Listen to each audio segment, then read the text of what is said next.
ગુજરાતમાં cyclonic circulation સિસ્ટમના કારણે ભારે પવન અને ગાજવીજ સાથે કમોસમી માવઠું થવાની આગાહી હવામાન વિભાગે કરી છે। સર્ક્યુલેશન સિસ્ટમના કારણે વાતાવરણમાં ભેજનું પ્રમાણ વધ્યું છે। રાજસ્થાન અને ગુજરાતમાં સાયક્લોનિક સર્ક્યુલેશન સક્રિય બન્યું છે। આગામી 10, 11 અને 12 મેના રોજ વાવાઝોડાની આગાહી છે। પવનની ગતિ 30 થી 40 પ્રતિ કલાકની રહેશે। અમરેલી, સાબરકાંઠા, અરવલ્લી, સુરેન્દ્રનગર, બનાસકાંઠા, રાજકોટ, કચ્છ તેમજ પાટણમાં આ વાવાઝોડાની અસર થશે। ડિઝાસ્ટર વિભાગ દ્વારા સૌરાષ્ટ્ર તેમજ ઉત્તર ગુજરાતને એલર્ટ કરાયા છે। ડિઝાસ્ટરના આદેશ બાદ કલેક્ટર દ્વારા મીટિંગોનો દોર હાથ ધરાયો છે। હવામાન વિભાગની આગાહીના પગલે યાર્ડમાં સર્ક્યુલર જાહેર કરાયું છે। માવઠું અને વાવાઝોડાની આગાહીના પગલે સર્ક્યુલર અપાયો છે તો ખેડૂતોને માલ મિલકતની તકેદારી રાખવા પણ સૂચના આપવામાં આવી છે। ખેતી પાકને નુકસાન ન પહોંચે તેની ચેતવણી અપાઈ છે। આ માવઠાથી કેરી, એરંડા, મકાઈ, જુવારના પાકને નુકસાનની ભીતિ સેવાઈ રહી છે।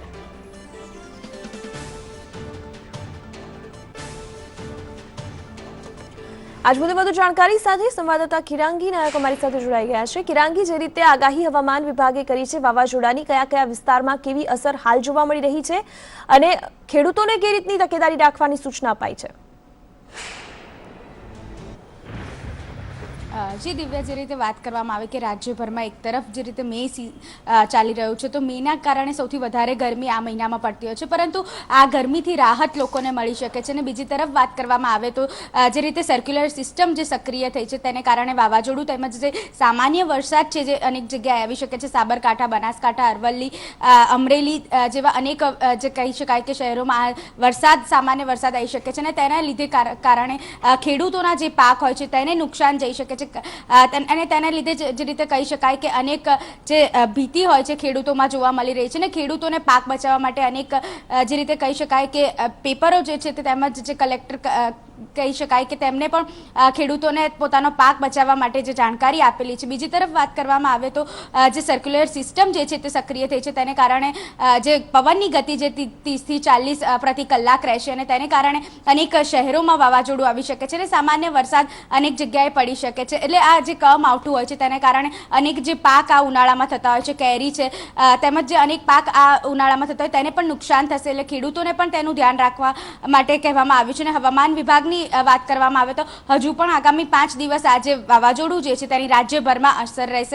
એટલે અનેક જગ્યાએ જે કમોસમી વરસાદ જે છે તે પડી શકે છે। અને એક તરફ વાત કરવામાં આવે તો પ્રી મોન્સૂન જે એક્ટિવિટી હોય છે તે અત્યારથી જ એક્ટિવ થઈ ગઈ છે। એટલે તેને કારણે કહી શકાય કે જે વરસાદ જે છે તે આ વર્ષે વહેલો આવી શકે છે અને જે રીતે કહી શકાય કે મેના અંતમાં જ જે પ્રી મોન્સૂન એક્ટિવિટી છે તે સક્રિય થઈ જશે તો જૂનના સ્ટાર્ટિંગના પહેલા વીકમાં જે રીતે વરસાદ જે છે તે અનેક જગ્યાએ પડી શકે છે। બીજી તરફ ઉનાળાની વાત કરવામાં આવે કે એક તરફ ઉનાળાનો હજુ તો શરૂઆત જ થઈ હતી અને મે મહિનો જ્યારે કપરો તાપ પડતો હોય છે ત્યારે 45 ડિગ્રી એક તરફ ટેમ્પરેચર જતું રહ્યું હતું, પરંતુ આનાથી લોકોને હવે જે વાતાવરણ બદલાયું છે તેનાથી લોકોને રાહત મળશે।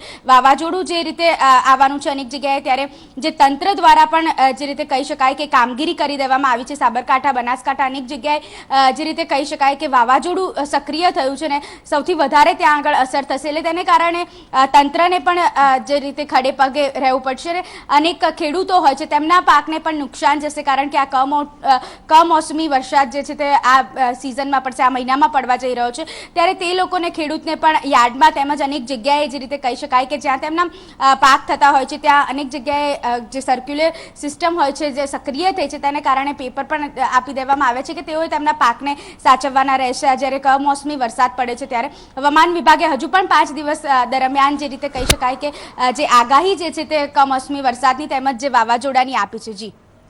જી કિરાંગી, આભાર જાણકારી બદલ।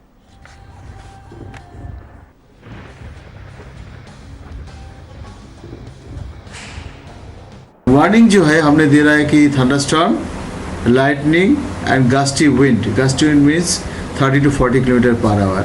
तो ये जो वार्निंग हमने दे रहा है ये सिर्फ डे 1 के लिए है, दैट इज आज के लिए है, 10 तारीख के लिए है and only in Banaskantha, Rajkot and Kutch district के लिए वार्निंग है।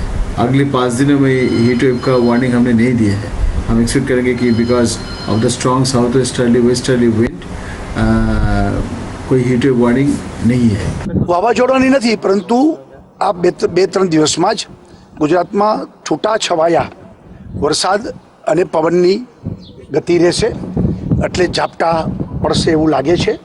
એટલે એ સંદર્ભમાં પ્રી મોન્સૂન જે કાંઈ કહેવાય એ અંગે સરકાર અત્યારે સજાગ છે.